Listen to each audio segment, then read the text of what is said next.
السلام علیکم ورحمۃ اللہ وبرکاتہ۔ اشہد ان لا الہ الا اللہ وحدہ لا شریک لہ واشہد ان محمدا عبدہ ورسولہ۔ اما بعد فاعوذ باللہ من الشیطان الرجیم، بسم اللہ الرحمن الرحیم۔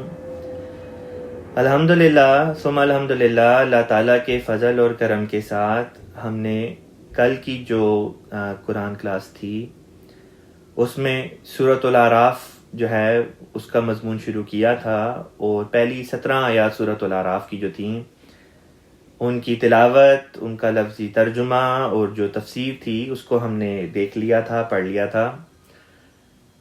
آج سے آیت نمبر 18 کا جو مضمون ہے وہ انشاءاللہ تعالی شروع ہوتا ہے۔ اس رکوع کی بقیہ آیات کی میں تلاوت کر چکا ہوں، لہٰذا نئے سرے سے ان بقیہ آیات کی دوبارہ تلاوت کرنے کی ضرورت نہیں، سیدھا اس کے مضمون کی طرف چلتے ہیں۔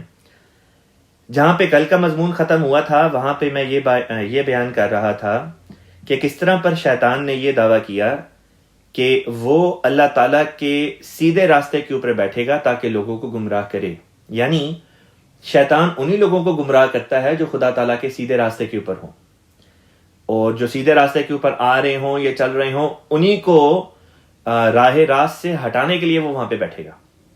یہاں پہ ایک فٹ نوٹ تھا جو کل بیان کرنے سے رہ گیا تھا، وہ میں اب آپ کی خدمت میں پڑھ کے سنا دیتا ہوں۔ حضرت خلیفۃ مسیح رابع رحمہ اللہ تعالیٰ تحریر فرماتے ہیں، جب تک اللہ تعالیٰ کی خاص حفاظت نہ ہو صراط مستقیم پر چلنے والے بھی شیطان کے بہکاوے سے محفوظ نہیں ہوتے۔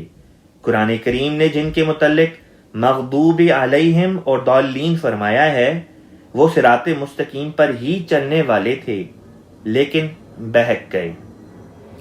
میں نے یہ آیت جب کل آپ کی خدمت میں پیش کی تو ساتھ میں نے بعض واقعات بھی آپ کی خدمت میں سنائے۔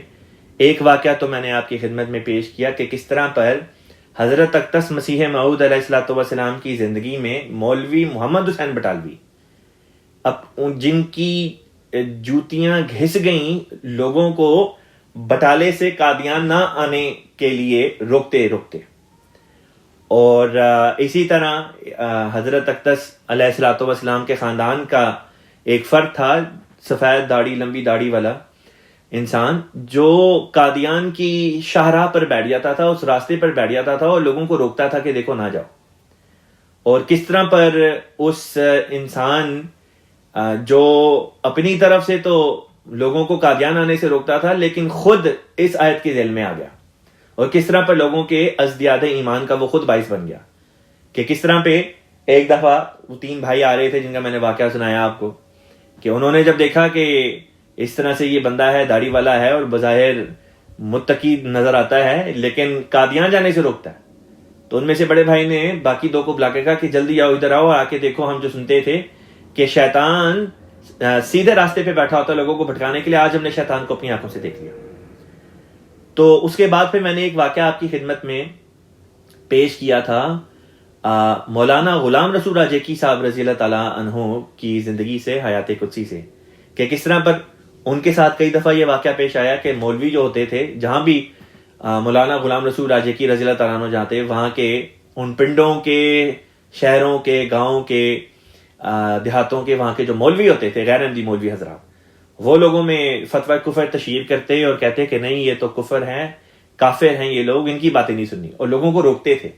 اور کس طرح پر ایک بندہ جس کا نام جیون خان تھا، وہ اسی طرح ایک مولوی کی بات میں آ گیا، اور کس طرح سے اس نے مولانا غلام رسول راجیکی صاحب رضی اللہ تعالیٰ عنہ کو دھمکی دی کہ اگر اپنا بھلا چاہتے ہو تو یہاں سے چلے جاؤ۔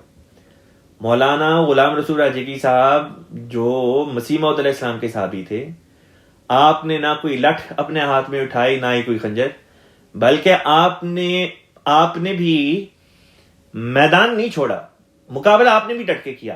آپ نے مقابلہ اس طرح سے ڈٹ کے کیا کہ آپ نے کہا کہ میں نماز میں دعا کروں گا، اور نماز میں رو رو کے اللہ تعالیٰ کے حضور دعا کی، اور پھر اس کے جو نتائج نکلے وہ بھی دیکھنے والے تھے۔ جیون خان موت کے منہ سے واپس آیا بھی تو آپ کی دعاؤں کے ذریعے سے اور مسیح موعود علیہ السلام کی قوت قدسی اور صداقت کے طور پہ. اور وہ جو مولوی تھا اور اس مولوی کے ساتھ جو بھیانک سلوک خدا تعالیٰ کی تقدیر نے کیا کہ اس کو ایک عبرت کا نشان بنا دیا. تو یہ بھی اسی آیت کے ذیل میں یہاں تک کا ہم نے کل مضمون پیش کیا تھا. آج وہیں سے مضمون کو میں آگے لے کے چلتا ہوں. اللہ تعالیٰ آیت نمبر 18 کی شروع میں فرماتا ہے ثم پھر لا آتین، یہ جو لام زبر آیا ہے اس کا مطلب ہوتا ہے ضرور. آتین میں آؤں گا، ہم ان کے پاس، لا آتینہم میں ضرور آؤں گا ان کے پاس. یہ شیطان کہہ رہا ہے، شیطان کے الفاظ ہے کہ میں ان کے پاس ضرور آؤں گا. کس کے پاس آؤں گا؟ لوگوں کے پاس. من بین ایدیہم، من سے بین ایدیہم کا مطلب ہوتا ہے سامنے سے. بینی کہتے ہیں درمیان کو، ایدی دونوں ہاتھ، ہم ان کے دونوں ہاتھوں کے درمیان سے مراد یہ ہوتی ہے کہ دونوں ہاتھوں کے سامنے سے، یعنی کہ سامنے کی طرف سے بھی آؤں گا. ومن خلفہم، ومن اور سے خلفہم ان کے پیچھے، اور ان کے پیچھے کی طرف سے بھی آؤں گا.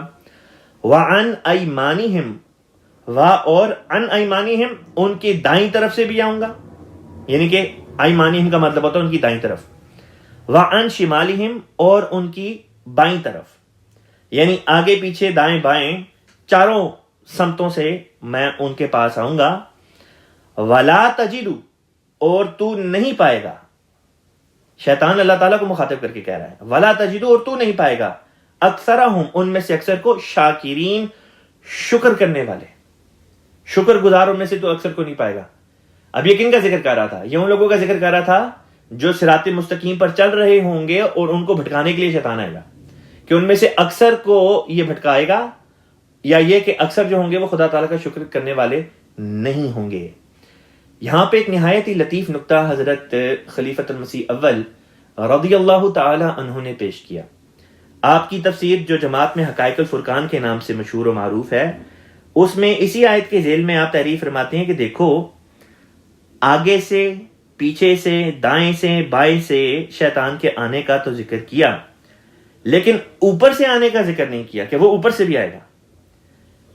یہ اس وجہ سے تھا کہ تاکہ یہ سمجھایا جائے کہ آسمانی فضل اور خوف الہی کی جانب سے شیطان نہیں آ سکتا، یعنی کہ اوپر کی سمت عمومی طور پہ خدا تعالیٰ کے فضل اور خدا کے خوف کی طرف اشارہ کرتی ہے.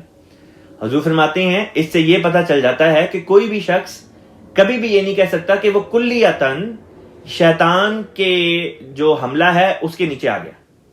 مراد یہ ہے کہ ہمیشہ خدا تعالیٰ کے فضل کا اور خدا کے خوف کا دروازہ خالی ہے، اور اس سمت سے، اس طرف سے شیطان آ ہی نہیں سکتا. نہایت ہی لطیف نکتہ ہے، اور یہ نکتہ ایسا نکتہ ہے کہ ہر اس انسان کو جو مایوس ہو کے بیٹھ جائے، ایسے انسان کو امید دلانے والا یہ نکتہ ہے کہ دیکھو کبھی بھی یہ نہ سوچو کہ تم کلیتاً نا امیدیوں میں گھرے گئے ہو، کلیتاً تمہارا جو ہے وہ بیڑا غرق ہو چکا ہے، بلکہ یہ بھی تو یاد رکھو کہ خدا کے فضل کا دروازہ ابھی بھی خالی ہے، ابھی بھی وہ دروازہ کھلا ہے اور وہاں سے شیطان نہیں آ سکتا. بس خدا کا انسان جب شکر گزار بندہ بنے گا، اس کے نتیجے میں اللہ تعالیٰ کے فضل کی بارش اس پہ ہوگی اور شیطان اسے دور بھاگ جائے گا. نہایت ہی لطیف اور عارفانہ نکتہ ہے جو حضرت خلیفۃ المسیح اول رضی اللہ تعالیٰ عنہ نے یہاں پہ ہمیں سمجھا دیا. بات چل رہی تھی کہ کس طرح پہ شیطان کہتا ہے کہ اکثر تیرے بندے جو ہوں گے اے اللہ وہ شکر گزار نہیں ہوں گے، شکر نہیں کریں گے. یہاں پہ حیات قدسی ہی سے ایک اور واقعہ آپ کی خدمت میں پڑھ کے سناتا ہوں.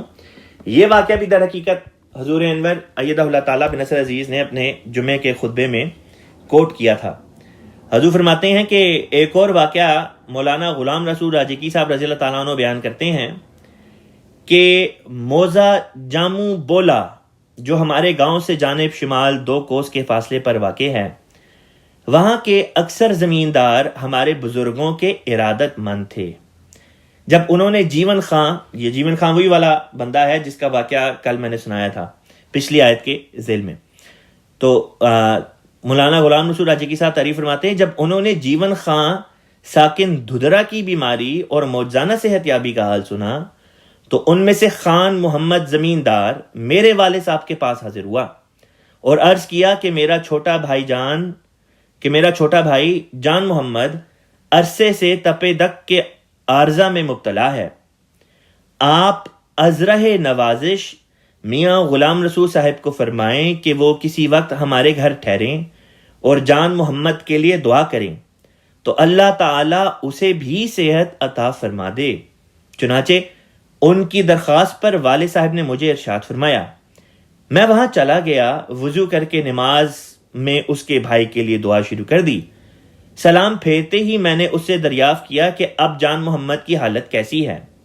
گھر والوں نے جواب دیا کہ بخار بالکل اتر گیا ہے اور کچھ بھوک کی حالت بھی محسوس ہوتی ہے. چنانچہ اس کے بعد چند ہی دنوں کے اندر اس کے کمزور ناتواں جسم میں طاقت آ گئی اور چلنے پھرنے لگ گیا. آپ فرماتے ہیں کہ اس نشان کو دیکھ کر اگرچہ ان لوگوں کے اندر احمدیت کے متعلق کچھ حسن زنی پیدا ہوئی، مگر سیدنا حضرت مسیح موعود علیہ السلام کے حلقہ بیت میں کوئی شخص نہ آیا. مطلب نشان بھی دیکھ لیا اور حسن زنی تو پیدا ہوئی لیکن احمدی کوئی نہیں ہوا. وہ شکر والی بات تھی نا کہ شکر گزار نہیں بنیں گے، تو شکر گزار نہیں بنے، جس کا نتیجہ یہ ہوا کہ اللہ تعالیٰ نے مجھے فرمایا کہ اس مریض کو جو صحت دی گئی ہے وہ ان لوگوں پر اتمام میں حجت کی غرض سے ہے، اور اگر انہوں نے احمدیت کو قبول نہ کیا تو یہ مریض اسی شعبان کے مہینے کی 28ویں تاریخ کی درمیانی شب قبر میں ڈالا جائے گا. چنانچہ میں نے بیدار ہوتے ہی قلم اور دوات منگوائی اور یہ اعلام الہی کاغذ پر لکھا اور اسی گاؤں کے بعض غیر احمدیوں کو دے دیا اور تلقین کی کہ اس پیش گوئی کو تعین موت کے عرصے سے پہلے ظاہر نہ کریں. اس کے بعد میں سیدنا حضرت اقدس مسیح موعود علیہ السلام کی بارگاہ اقدس میں قادیان چلا آیا اور یہیں رمضان مبارک کا مہینہ گزارا.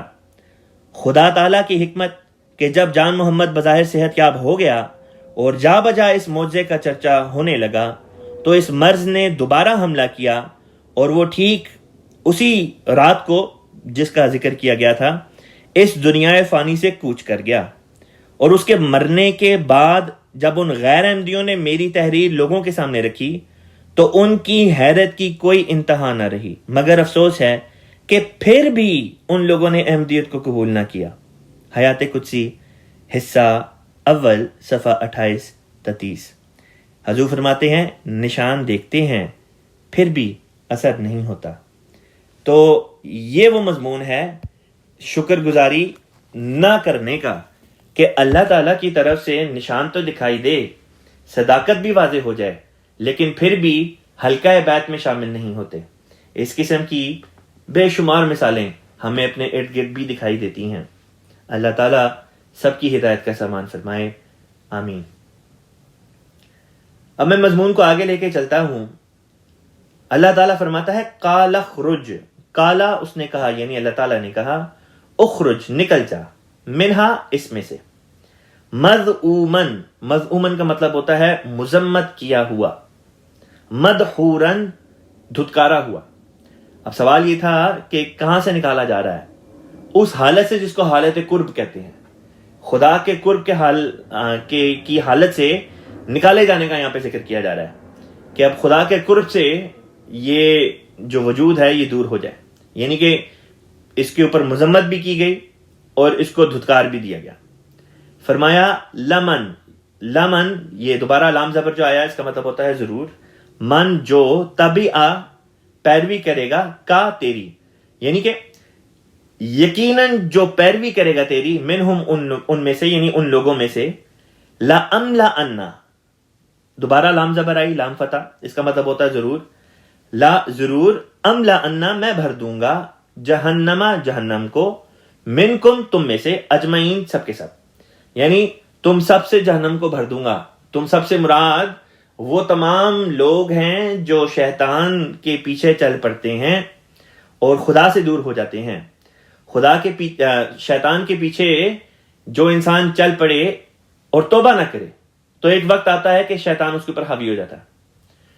لیکن اللہ تعالیٰ نے ایک اس سے نکلنے کا راستہ بھی بتا دیا، وہ توبہ استغفار ہے، کہ جو شخص توبہ استغفار کرے گا وہ شیطان کے پنجے سے اپنے آپ کو چھڑا بھی لے گا۔ بس یہاں پہ صرف انہی لوگوں کا ذکر کیا جا رہا ہے جو اپنے آپ کو توبہ استغفار کے ذریعے سے، سنسیئر ریپینٹنس کے ذریعے سے شیطان کے پنجے سے نکالنا نہیں چاہتے۔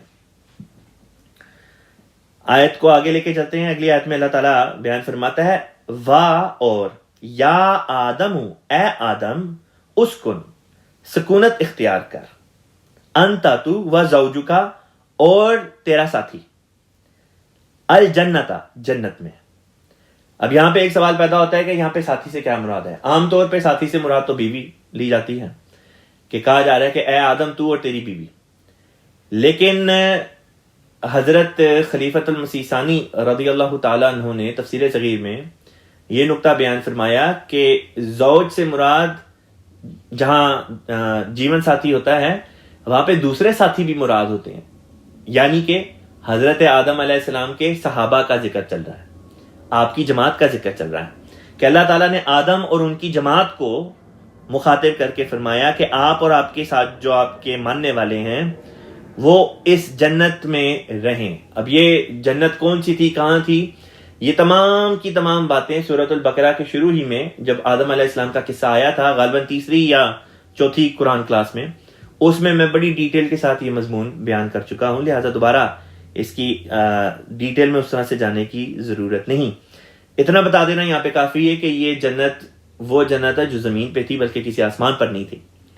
فرمایا فَكُلَا، پس دونوں کھاؤ، من حیثو شئتما، من سے، حیثو جہاں، شئتما تم دونوں چاہو، پس جہاں کہیں سے تم دونوں چاہو وہاں سے کھاؤ، ولا تقربا، اور ہاں یہ دیکھ لینا اب اللہ فرماتا ہے ولا تقربا، اور قریب نہ جانا تم دونوں، ولا اور نہیں، تقربا تم دونوں قریب جانا، ہذہ الشجرۃ، ہذہ اس، الشجرۃ درخت کے۔ اب یہاں پہ یہ بھی بتا دوں کہ یہ درخت کوئی جسمانی درخت نہیں تھا، کوئی سیب، انار، امرود وغیرہ کا، انگور وغیرہ کا درخت نہیں، بلکہ یہاں پہ درخت سے مراد ایک خاندان تھا۔ جس طرح فیملی ٹری انگریزی میں بھی یہ محاورہ پایا جاتا ہے، اسی طرح قرآن میں بھی بعض خاندانوں کے لیے اللہ تعالیٰ نے شجرہ کا لفظ استعمال فرمایا، شجرہ خبیثہ کا بھی ذکر آتا ہے۔ تو یہ خاندان تھا جس کی طرف اشارہ تھا۔ دوبارہ یاد دہانی کرا دوں، اس تمام واقعے کی ڈیٹیلز حضرت آدم کے قصے میں تیسری یا جو چوتھی ہماری قرآن کلاس تھی اس میں بیان کر چکا ہوں۔ اللہ تعالیٰ فرماتا ہے ولا تقربا، اور تم دونوں قریب نہ جانا، ہذہ الشجرۃ، اس درخت کے، فتکونا، پس تکونا، تم دونوں ہو جاؤ، من الظالمین، ظلم کرنے والوں میں سے، کہیں ایسا نہ ہو کہ تم لوگ ظلم کرنے والوں میں سے ہو جاؤ۔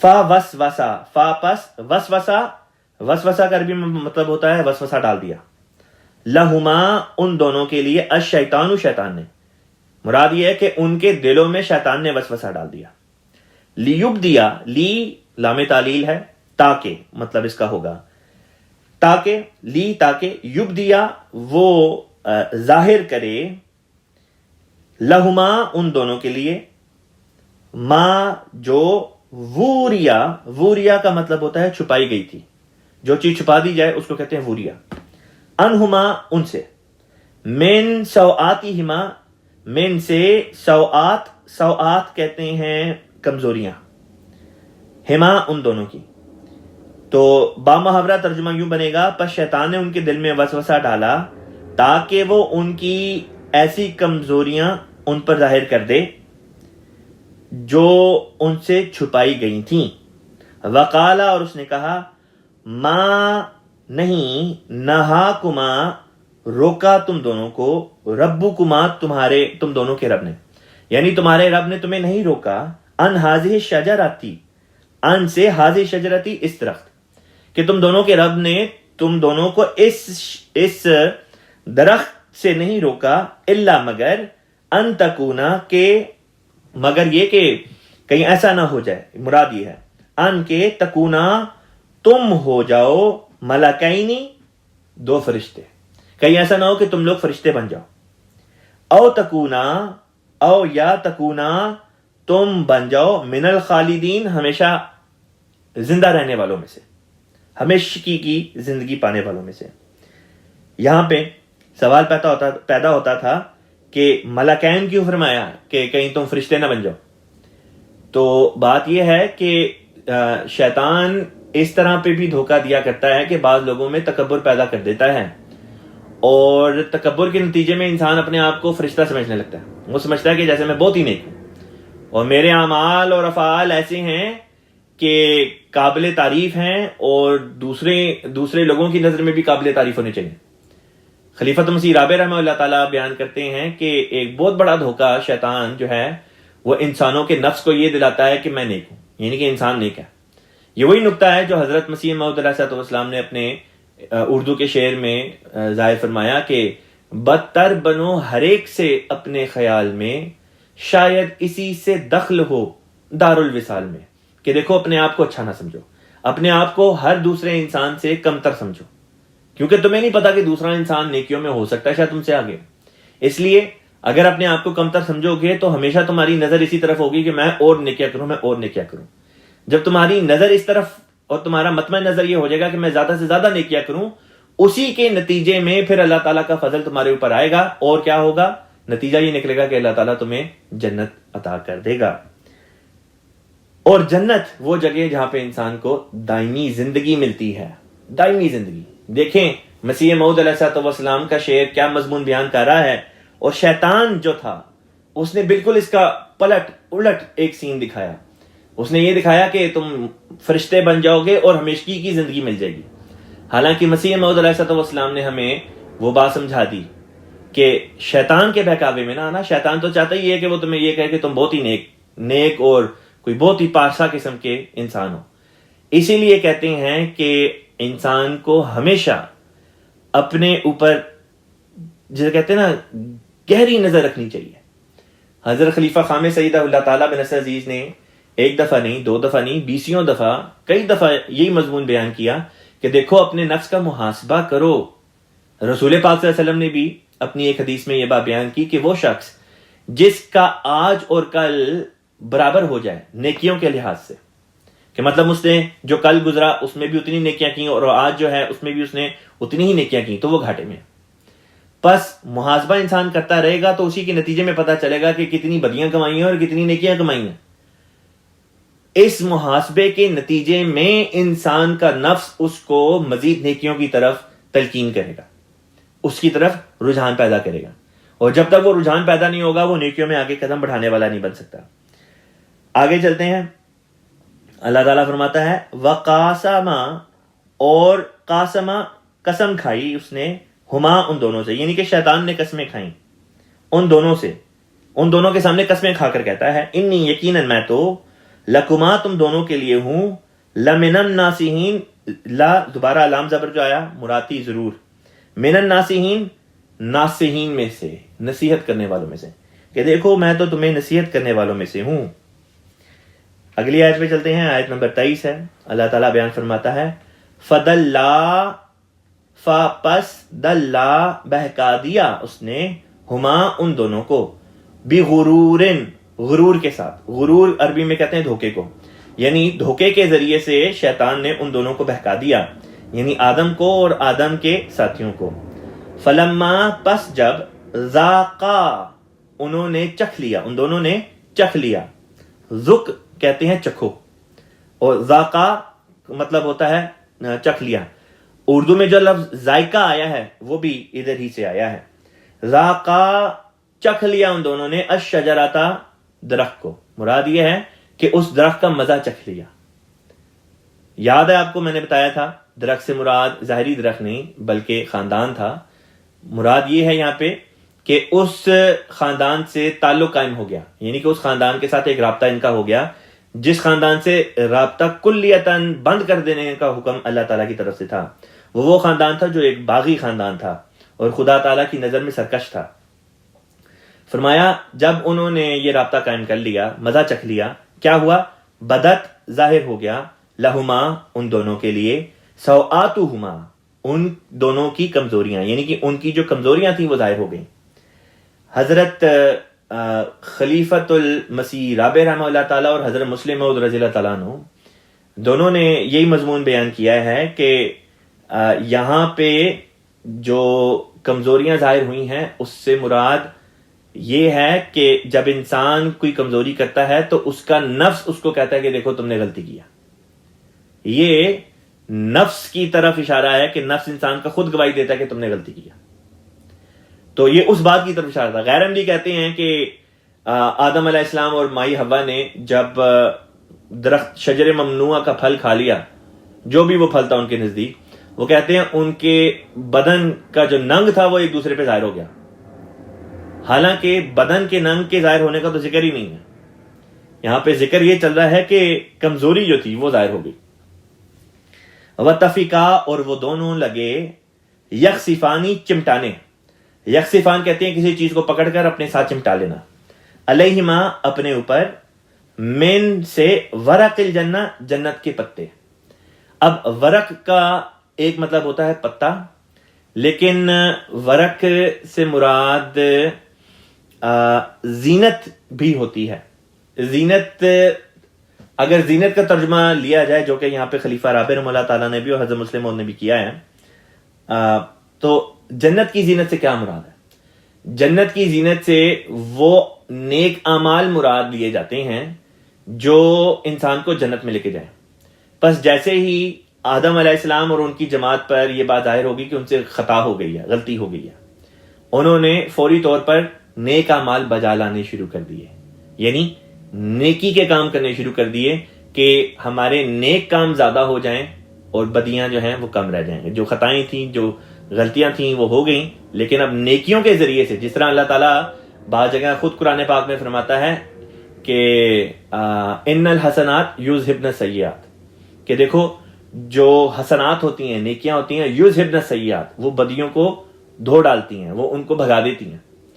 تو یہ وہ مضمون ہے جو بیان کیا جا رہا ہے, نہ کہ یہ کہ واقعتاً کوئی پتے اٹھا کے آدم علیہ السلام اور مائی حوا یا آپ کی جو جماعت تھی ان لوگوں نے اپنے اوپر پتے جو ہیں وہ لگانے شروع کر دیے تھے, بلکہ نیک اعمال کرنے کا یہاں پہ ذکر ہے. اور خود عربی زبان جو ہے وہ اس ترجمے کو کے ساتھ اگری کرتی ہے. ونادا, اور آواز دی, ہما, ان دونوں کو, ربہما, ان کے رب نے, علم, کیا, لم نہیں, انہکما, میں نے منع کیا تم دونوں کو, کیا میں نے منع نہیں کیا تھا تم دونوں کو, ان تلکما الشجرۃ, ان سے, تلکما الشجرہ, اس درخت سے, کیا میں نے تم دونوں کو اس درخت سے منع نہیں کیا تھا. وَأَقُلْ لَكُمَا, وَأَقُلْ, اور کہا میں نے, لَكُمَا, تم دونوں کو, ان الشیطان, ان یقیناً, الشیطان, شیطان ہے, لَكُمَا, تم دونوں کے لیے, عدو, دشمن, مبین, کھلا کھلا. بامحاورہ ترجمہ خلیفۃ مسیح رابع رحمہ اللہ تعالیٰ نے یوں بیان فرمایا, اور ان کے رب نے ان کو آواز دی کہ کیا میں نے تمہیں اس درخت سے منع نہیں کیا تھا اور تم سے یہ نہیں کہا تھا کہ یقیناً شیطان تمہارا کھلا کھلا دشمن ہے. اب یہاں پہ ایک سوال پیدا ہوتا ہے کہ کیا واقعتاً جب انسان بدی کرتا ہے تو خدا تعالیٰ الہام کرتا ہے؟ کیونکہ بظاہر آیت کے الفاظ سے تو یوں معلوم ہوتا ہے کہ جیسے جب بدی ہوئی تو اس کے نتیجے میں اللہ تعالیٰ نے الہام کر کے کہا کہ دیکھو میں نے تو تمہیں پہلے منع کیا تھا. خلیفۃ مسیح ثانی رضی اللہ تعالیٰ عنہ نے تفسیر صغیر میں اسی آیت کے فٹ نوٹ میں یہ جو مسئلہ تھا اس کو حل کر دیا. آپ فرماتے ہیں کہ دیکھو لازمی نہیں ہے کہ اللہ تعالیٰ الہام کر کے ہر دفعہ بتایا کرے کہ ہاں جی بدی ہو گئی ہے. مراد یہ تھی کہ اللہ تعالیٰ نے انسان کو جو فطرت عطا کی ہے اس کے اندر اللہ تعالیٰ نے یہ بات پہلے سے ودیت کر دی ہے, فَأَلْهَمَهَا فُجُورَهَا وَتَقْوَاهَا, کہ دیکھو اللہ تعالیٰ نے فطرت کے اندر یہ علم ہر انسان کو دے دیا کہ نیکی کیا ہے, بدی کیا ہے. لہٰذا جب انسان بدی کا کام کرتا ہے تو خود اس کا نفس پکار اٹھتا ہے کہ دیکھو تم نے بدی جو ہے وہ کمائی ہے, تم نے غلط کام کیا. بس یہ نفس کی جو پکار ہے جو اللہ تعالیٰ نے پہلے سے ہر نفس کو نفس کے اندر رکھ دی ہوئی ہے, یہ اس کا ذکر ہے. آگے مضمون کو لے کے چلتے ہیں. اللہ تعالیٰ فرماتا ہے قالا, ان دونوں نے کہا, یعنی کہ آدم اور آدم کے ساتھیوں نے کہا, ربنا, اے ہمارے رب, ظلمنا, ہم نے ظلم کیا, انفسنا, اپنے نفسوں پر, وَإِلَّمْ, اور ان, اگر, لم, نہیں, اور اگر نہیں, تغفر لنا, تغفر, تو رحم کرے, لنا, ہمارے لیے, اور اگر تو ہم پر رحم نہیں کرتا, وترحمنا, اور تو اگر تو ہمیں معاف نہیں کرتا. تغفر لنا کا مطلب ہے تو ہمیں معاف نہیں کرتا, مغفرت نہیں کرتا ہماری.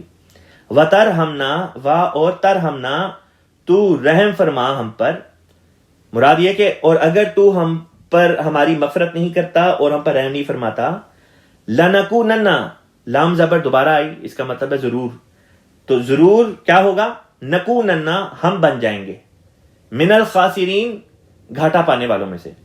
خاسر کہتے ہیں لوزر کو, انگریزی میں ہم لوزر ترجمہ کرتے ہیں گھاٹا پانے والا, تو خاسرین اسی کی جمع ہے کہ اگر تو نے ہماری مغفرت نہ کی اور ہم پر رحم نہ فرمایا, کیا ہوگا, ہم گھاٹا پانے والوں میں سے بن جائیں گے. اگلی آیت پہ چلتے ہیں. اللہ تعالیٰ بیان فرماتا ہے قال اہبطوا, قالا اس نے کہا, یعنی اللہ تعالیٰ نے کہا, اہبطوا نکل جاؤ سب کے ساتھ. اب دیکھیں یہاں پہ اللہ تعالیٰ نے اہبطا نہیں فرمایا. اہبطا اگر فرماتا تو مطلب ہوتی تم دونوں نکل جاؤ. اہبطوا جمع کا صیغہ ہے جس کا مطلب ہوتا ہے 3 یا 3 سے زیادہ, جس سے پتا چلا کہ اللہ تعالیٰ نے اس وقت کئی لوگ پیدا کیے ہوئے تھے, صرف آدم علیہ السلام اور مائی ہوا نہیں تھے, کیونکہ غیر انبیاء کہتے ہیں کہ صرف آدم علیہ السلام تھے اور مائی ہوا تھی, جبکہ قرآن کے مطالعے سے پتا چلتا ہے کہ صرف آدم علیہ السلام اور مائی ہوا نہیں ہو سکتے, بلکہ ایک پوری جماعت تھی ان کے ساتھ. وہ جو ایک سوال اٹھایا جاتا ہے کہ اگر آدم علیہ السلام کے لڑکے ہی لڑکے تھے تو ان کی شادیاں کس طرح ہوئی اور نسل انسانی آگے کیسے چلی, اس کا جواب بھی اسی میں مل گیا کہ اگر صرف آدم علیہ السلام اور مائی ہوا ہی نہیں تھے بلکہ ایک پوری جماعت تھی ان کے ساتھ, تو یہیں سے وہ مسئلہ کھل جاتا ہے کہ جب دنیا پہ اور لوگ موجود تھے تو لازمی طور پہ ان لوگوں کی جو عورتیں تھیں انہی کے ساتھ ان کی بچیوں کے ساتھ آدم علیہ السلام کے لڑکوں کے رشتے وغیرہ ہوئے. مضمون کو آگے لے کے چلتے ہیں. اللہ تعالیٰ فرماتا ہے اہبطوا سب کے سب نکل جاؤ, بعضکم تم میں سے بعض ہوں گے. دوبارہ یہاں پہ جمع کا صیغہ استعمال کیا جو 3 یا 3 سے زیادہ کے اوپر جو ہے وہ استعمال کیا جاتا ہے. بعضکم تم میں سے بعض, لبعض بعض کے لیے, عدو دشمن ہوں گے. ولکم, اچھا یہاں پہ یہ بھی بتا دیا کہ شیطان یا ابلیس وغیرہ جو تھے وہ بھی انسانوں میں سے ہی تھے, وہ کوئی باہر سے نہیں تھے, کوئی غیر مری مخلوق نہیں تھے, بلکہ جس شیطان اور جس ابلیس کا ذکر آدم علیہ السلام کے قصے میں آتا ہے وہ بھی در حقیقت انسان ہی تھے. اور ان کو بھی اللہ تعالیٰ نے یہی بات بیان فرمائی کہ وہ بھی اس جنت سے نکل جائیں جو جنت ارضی تھی, یعنی زمینی جنت جو تھی. اور صاحب نے فرمایا کہ تم میں سے بعض کے عدو ہیں, یعنی کہ دشمن ہیں. پھر فرمایا وَلَكُمْ فِي الْأَرْضِ, وَلَكُمْ اور تمہارے لیے ہے, فِي الْأَرْضِ زمین میں, مستقر, مستقر کہتے ہیں کچھ عرصہ قیام, استقرار. وَمَتَاعٌ و اور متاعٌ, متاع کہتے ہیں معمولی فائدہ. الہین, الہ کہتے ہیں طرف یا تک, ہین کہتے ہیں مدت.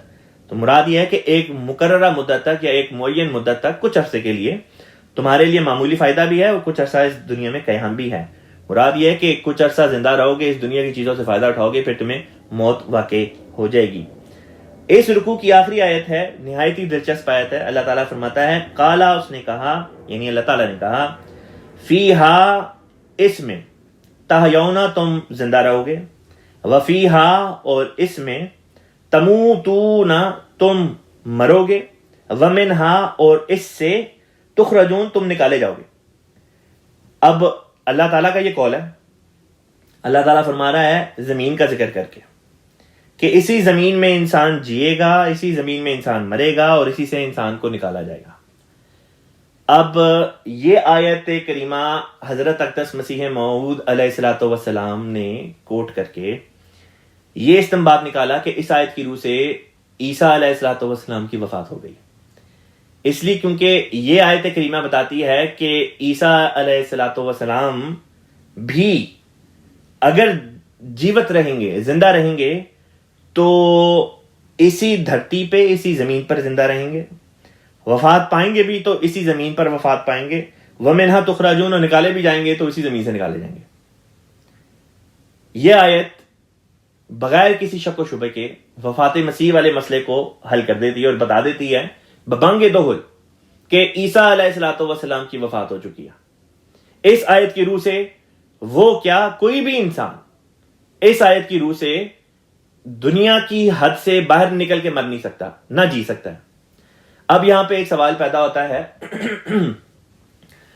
یہ جو ایسٹروناٹس ہیں جو ہوائی طیاروں میں بیٹھ کے چاند تک چلے گئے، مریخ کے سفروں کی ان کی تیاریاں ہیں، یہ ادھر ادھر مارس پہ جانے کی تیاریاں کر رہے ہیں، اس سے آگے کی بھی تیاریاں کر رہے ہیں. پھر یہ کہ انٹرنیشنل اسپیس اسٹیشن ہے، وہاں پہ کئی یہ جو ان کے ایسٹروناٹس وغیرہ ہیں، کاسموناٹس وغیرہ ہیں، یہ وہاں پہ جاتے ہیں، یہ وہاں پہ رہتے بھی ہیں. اور اسی طرح پہ اگر وہاں پہ ان میں سے کسی کی وفات بھی واقع ہو جاتی ہے، موت واقع ہو جاتی ہے، تو کیا یہ آیت جھوٹی ثابت ہو جائے گی؟ کیونکہ اس آیت میں تو اللہ تعالیٰ نے یہ بات بیان فرمائی ہے کہ دیکھو تم جیو گے بھی تو اسی میں، مرو گے بھی تو اسی میں، نکالے بھی جاؤ گے تو اسی میں سے نکالے جاؤ گے. اب یہ ایک سوال ہے جو تشریح طلب ہے، غور طلب ہے. حضرت خلیفۃ المسیح رابع رحمہ اللہ تعالیٰ، ہمارے پیارے آقا حضرت مرزا طاہر احمد صاحب رحمہ اللہ تعالیٰ نے، جو آپ کی قرآن کلاس تھی اس میں حضور نے اسی آیت کو تفسیر کرتے ہوئے اس کے مضمون کو کھولا اور اسی سوال کا حضور نے جواب دیا. حضور فرماتے ہیں دیکھیں اس آیت میں اللہ تعالیٰ نے اس زمین کی فضا کا ذکر کیا ہے کہ انسان اسی زمینی فضا کا جو ایک دائرہ ہے، اس زمین کی جو فضا ہے اس کے اندر ہی زندہ رہتا ہے، مرتا بھی ہے تو اس زمینی فضا کے اندر ہی مرتا ہے، اور اس کی روح بھی نکالی جاتی ہے تو اسی زمینی فضا کے اندر ہی سے نکالی جاتی ہے. اب میں اس مضمون کو تھوڑا اور کھولتا ہوں.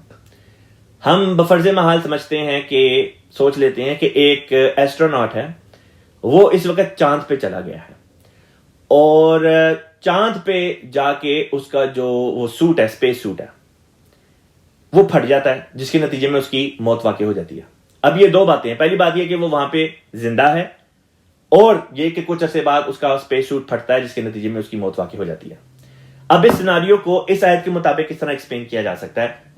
حضور فرماتے ہیں کہ جو بھی یہاں سے نکل کے زمین کی حد سے باہر جاتا ہے، چاند پہ جاتا ہے یا کہیں اور فضا میں، خلا میں جاتا ہے، تو وہ زمین کی فضا کو ساتھ لے کے جاتا ہے، جو ایئر پریشر ہے وہ اس کو ساتھ لے کے جاتا ہے، آکسیجن کو ساتھ لے کے جاتا ہے، اپنی خورد و نوش کے سامان، پانی اور کھانے پینے کی چیزیں جو اس زمین سے تعلق رکھتی ہیں، اس زمین کی فضا سے تعلق رکھتی ہیں، ان کو ساتھ لے کے جاتا ہے. اس کے بغیر اس کا گزارا نہیں. یہ نہیں ہو سکتا کہ آکسیجن چھوڑ کے جائے اور کسی اور چیز کے اوپر وہاں پہ زندہ رہ سکے. اسی طرح یہ بھی ممکن نہیں کہ پانی کو چھوڑ کے جائے اور وہاں پہ کسی اور چیز کے اوپر زندہ رہ سکے. نہ یہ ممکن ہے کہ وہ جو اپنے کھانے پینے کی جو چیزیں ہیں جو زمین سے تعلق رکھتی ہیں ان کو چھوڑ کے چلا جائے اور وہاں پہ کسی اور چیز کے اوپر زندہ رہے.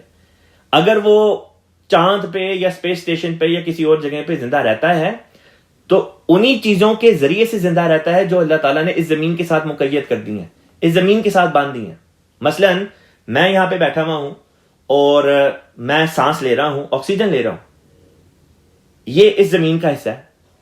اسی طریقے سے اگر میں کھاؤں گا پیوں گا زندہ رہنے کے لیے تو وہ بھی اسی زمین کی چیزیں ہیں جن سے میں فائدہ اٹھا رہا ہوں. اور اسی طرح پہ اگر کیا بلکہ جب بھی میری وفات ہوگی تو میری وفات بھی اسی ماحول کے اندر ہوگی، اس ماحول سے باہر نہیں ہو سکتی. جو یہ ماحول میری بقا کے لیے، میری زندگی کے لیے اللہ تعالیٰ نے مقید کر دیا، اور اس بقا کے ماحول کا نام اللہ تعالیٰ نے ایک زمینی ماحول رکھ دیا، وہ ہے جس کا یہاں پہ ذکر چل رہا ہے.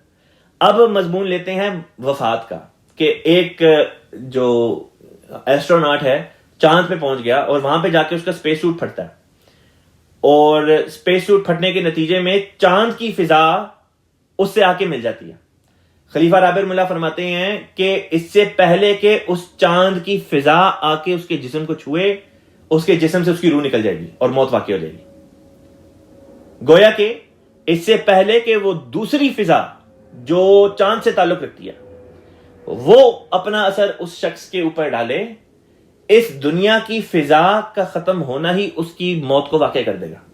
گویا کہ اس کی موت بھی اسی عرضی سما جو ہے، اسی عرضی فضا جو ہے اسی کے اندر واقع ہوئی، اس سے باہر واقع نہیں ہوئی. اور جیسے ہی اس کی موت واقع ہو گئی اس کی روح نکل گئی، منا تخرجون، اسی فضا کے اندر سے اس کی روح جو ہے وہ نکال لی گئی.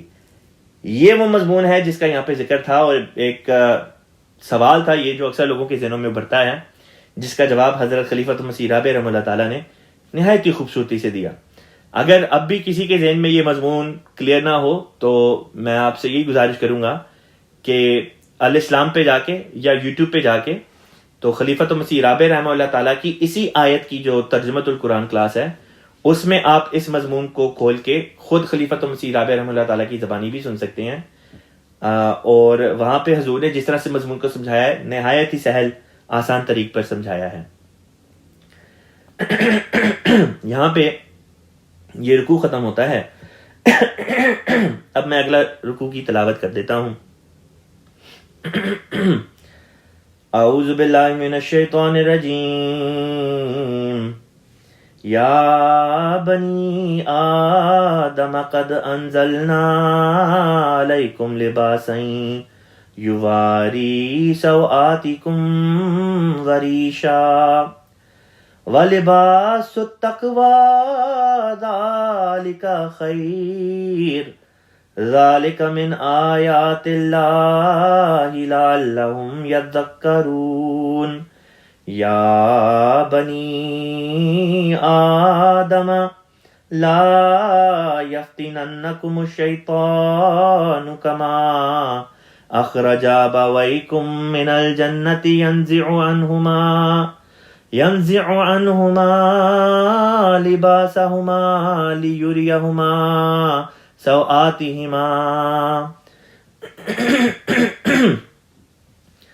إنه يراكم هو وقبيله من حيث لا ترونهم إنا جعلنا الشياطين اولیاء للذین لا یؤمنون وَإِذَا فَعَلُوا فَاحِشَةً قَالُوا وَجَدْنَا عَلَيْهَا آبَاءَنَا وَاللَّهُ أَمَرَنَا بِهَا قل ان اللہ لا یأمر بالفحشاء اتقولون علی اللہ ما لا تعلمون قل امر ربی بالقسط واقیموا وجوہکم عند کل مسجد وادعوہ مخلصین لہ الدین کما بدأکم تعودون فریقا ہدا وفریقا حق علیہم الضلالہ انہم اتخذوا الشیاطین اولیاء من دون اللہ وَيَحْسَبُونَ أَنَّهُمْ مُهْتَدُونَ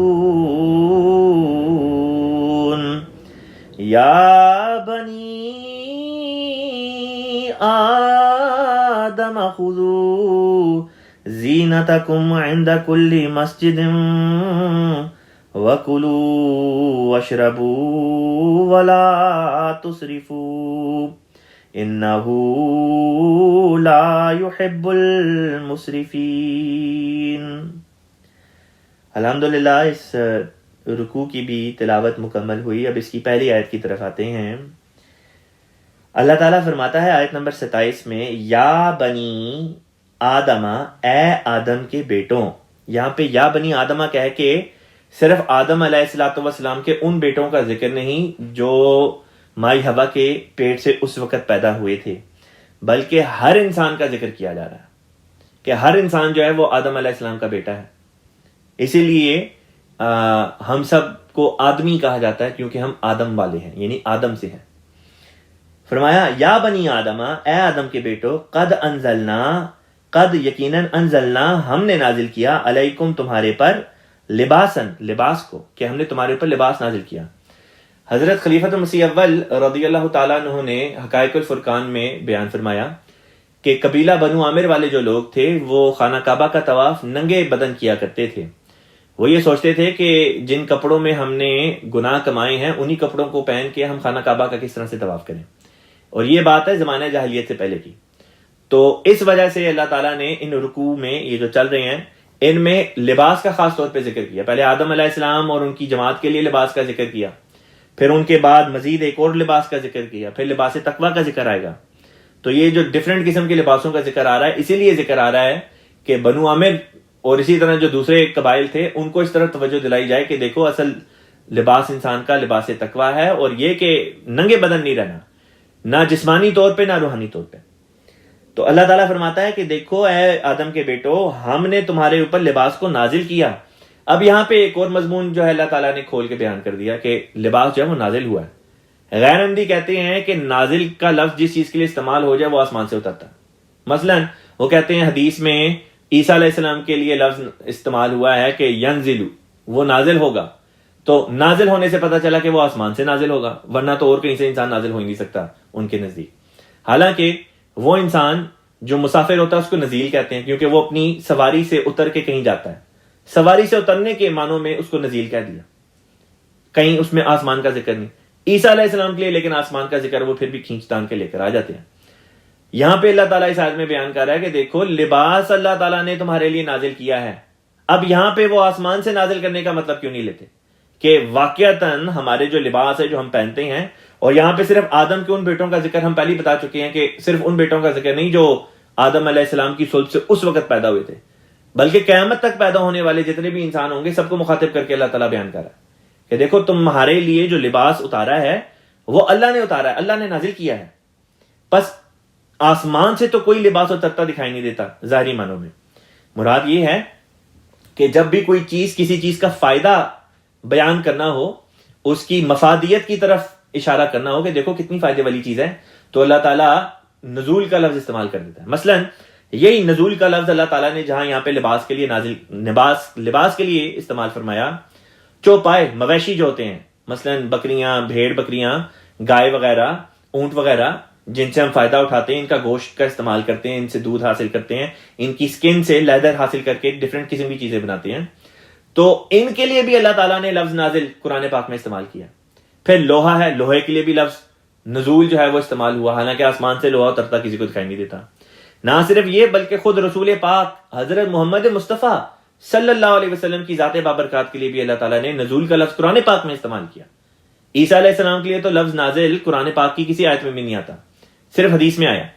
لیکن رسول پاک صلی اللہ علیہ وسلم کے لیے لفظ نزول اللہ تعالیٰ نے خود قرآن پاک میں یہ لفظ اتارا ہے کہ یہ ایسا رسول ہے جو تم پر, یہ ایسا ذکر کرنے والا رسول ہے جو تمہارے لیے ہم نے نازل کیا. یعنی کہ رسول پاک صلی اللہ علیہ وسلم کو اللہ تعالیٰ نے نازل کیا, لیکن اللہ تعالیٰ نے ہمیں یہ بھی تو بتا دیا ہے کہ حضور صلی اللہ علیہ وسلم آسمان سے اترے نہیں تھے, بلکہ حضرت آمنہ کے بطن سے آپ کی پیدائش ہوئی. آپ کی والدہ, آپ کے والد دونوں کا ذکر ہمیں ملتا ہے. بس کسی چیز کے یا کسی شخص کے نازل ہونے سے مراد اس کی افادیت, اس کے فائدے کی طرف, کہ وہ ایک بڑی مفید چیز ہے, بہت ہی مفید شخص ہے, اس چیز کی طرف اشارہ کرنے کے لیے لفظ نازل استعمال کیا جاتا ہے.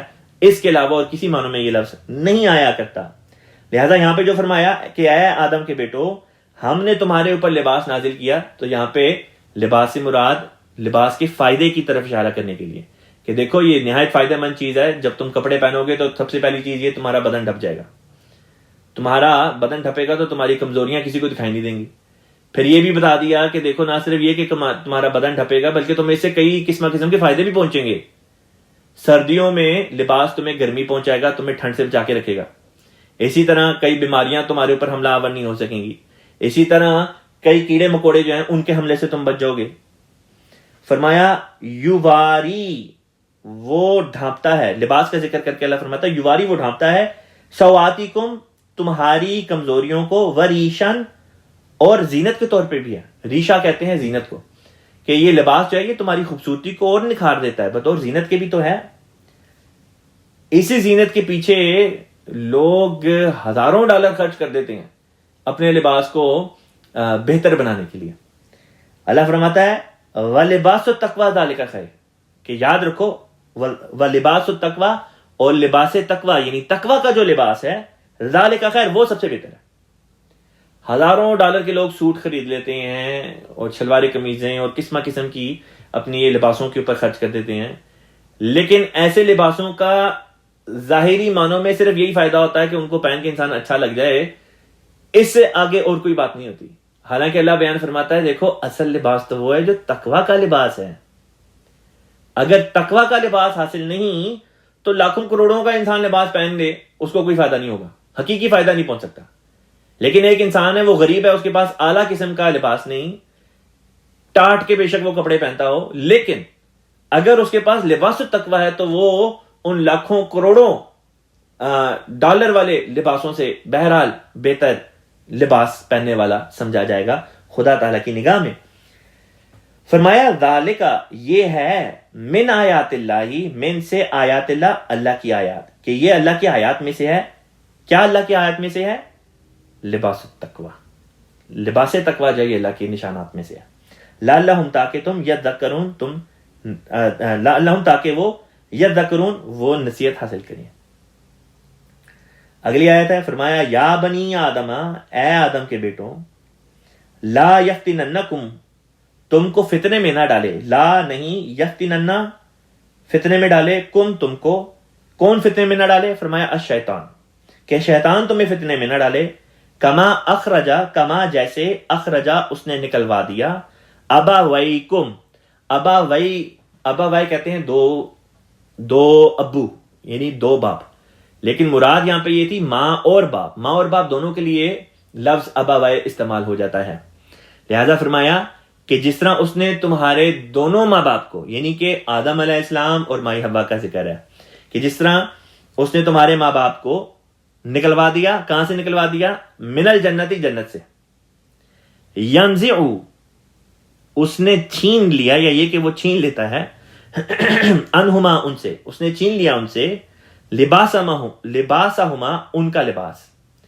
لیوریا، لی لام تعلیل ہے، تاکہ، یوریا وہ دکھائے، ہما ان دونوں کو، سوآتی کمزوریاں، ہما ان کی، تاکہ وہ ان کو ان کی کمزوریاں دکھائے. انہو، یقیناً وہ، یراکم دیکھتا ہے تم کو، ہوا وہ، وقبیلہ اور اس کا قبیلہ، یعنی وہ اور اس کے ساتھی، اس کے چیلے، وہ تو تمہیں دیکھتے ہیں، من حیث، وہاں سے، لا ترونہم، جہاں سے تم نہیں دیکھتے. من سے، حیث، جہاں، لا ترونہم، تم نہیں دیکھتے. مراد یہ ہے کہ شیطان اور اس کے چیلے تو تمہیں دیکھ رہے ہیں، لیکن تم ان کو نہیں دیکھ رہے ہوتے، تمہیں وہ دکھائی نہیں دے رہے ہوتے، لیکن وہ تمہیں دیکھ رہے ہوتے ہیں. اس میں اس بات کی طرف اشارہ ہے کہ شیطان ہر وقت اسی بات کی ٹو میں لگا ہوتا ہے کہ کس طرح سے وہ بنی نوع انسان کو گمراہ کرے. اور ہمیں اس بات کی طرف اللہ تعالیٰ نے تلقین دی کہ ہمیشہ اس واقعے کو اپنے ذہن میں رکھو. جو یہ واقعہ ہے آدم علیہ السلام اور حضرت آدم علیہ السلام کی جماعت کا، غالب کا ایک شعر ذہن میں آتا ہے، نکلنا خلد سے آدم کا سنتے آئے تھے، لیکن بڑے بے آبرو ہو کر تیرے کوچے سے ہم نکلے. کہ آدم علیہ السلام کا قصہ جو ہے وہ ذہن میں آتا ہے، وہ ہمیشہ سے ہم سنتے آ رہے ہیں، بڑے بے آبرو ہو کر تیرے کوچے سے ہم نکلے. گو کہ اس نے یہ اگلا فقرہ تو اپنے دنیاوی جو اس کا معشوق تھا اس کے لیے استعمال کیا، لیکن ہمیں بہرحال یہ نقطہ ذہن میں رکھنا چاہیے کہ آدم کا قصہ ہم سب کے لیے، آدم علیہ السلام کا قصہ ہم سب کے لیے موجب ہدایت ہونا چاہیے. ہمیں یہ پتا ہونا چاہیے کہ کس طرح پر شیطان کبھی اچھی بات کی تلقین کر کے اپنی طرف سے ایک اچھی چیز دکھا رہا ہوتا ہے کہ دیکھو یہ تو اچھی چیز ہے، لیکن پسے پردہ اس کی نیت یہ ہوتی ہے کہ اس کو میں اچھے کام سے روک دوں اور اس کو بدی کی طرف لے جاؤں. حضرت مسلم موعود رضی اللہ تعالیٰ عنہ نے ایک مثال دی. حضور فرماتے ہیں بعض دفعہ شیطان انسان کو نیکی کے کام کی تلقین کر کے بڑی نیکی سے روکتا ہے. مثلا بڑی نیکی یہ ہے کہ نماز پڑھے، اور چھوٹی نیکی یہ ہوگی کہ وہ مثلا اس وقت جبکہ نماز کا وقت ہے وہ قرآن کھول کے اس کی تلاوت کرنا شروع کر دے. قرآن کی تلاوت چھوٹی نیکی ہوگی، اور اس وقت جب نماز کا وقت ہے نماز بڑی نیکی ہوگی. شیطان بعض دفعہ اس قسم کا دھوکہ دے دیتا ہے کہ جب نماز کا وقت ہوتا ہے تو انسان کے دل میں ڈالتا ہے چلو تم قرآن پڑھ لو، بڑی نیکی سے چھوٹی نیکی کی طرف لے آیا. تو حضور فرماتے ہیں خلیفۃ مسیح ثانی رضی اللہ تعالیٰ عنہ کہ بعض دفعہ شیطان اس طرح سے دھوکہ دیتا ہے کہ بڑی نیکی کو چھڑوا کے چھوٹی نیکی پہ لے آتا ہے، اور پھر چھوٹی نیکی کو چھڑوا کے اس سے چھوٹی کی طرف لے کر آتا ہے، یہاں تک کہ نیکیاں چھٹ جاتی ہیں اور بدیوں کی طرف لے آتا ہے، اور بدیوں میں اس طرح ترقی کرواتا ہے کہ چھوٹی بدی سے بڑی بدی کی طرف لے کے جاتا ہے. اگر ایک انسان ہے وہ کوئی بری چیز دیکھتا ہے تو اسے یہ کہتا ہے کہ صرف دیکھنا نہیں ہے، اس سے آگے اور آگے قدم بڑھاؤ. تو نیکیوں سے چھڑوانے کا یہ طریقہ اختیار کرتا ہے کہ بڑی سے چھوٹی نیکی کی طرف لے کر آتا ہے. اور بدیوں میں بڑھانے کا طریقہ یہ اختیار کرتا ہے کہ چھوٹی بدی سے بڑی بدی کی طرف لے کے جاتا ہے. بس اگر میرے یا آپ میں سے کسی کے ذہن میں کبھی یہ خیال آئے کہ بڑی نیکی سے چھوٹی نیکی کی طرف انسان کا نفس اس کو کہہ رہا ہو کہ یہ ذرا چھوٹی نیکی میں پہلے کر لوں، حالانکہ وقت بڑی نیکی کا، اسی وقت سمجھ جائیں کہ نیکی کا لباس اوڑھ کے شیطان دھوکہ دے رہا ہے. اس کے شکنجے سے بچنے کا طریقہ یہی ہے کہ جو شیطان کا ہے اس کی بالکل مخالف بات کریں. شیطان اگر کہتا ہے کہ وقت تو نماز کے لئے کہ تم قرآن کھول کے اس کی تلاوت شروع کر دو، تو وہ وقت ہے کہ قرآن بند کر کے جا کے نماز پڑھیں. اس طریق پر آپ کا تعلق شیطان سے کٹ جائے گا اور فرشتوں سے جڑ جائے گا.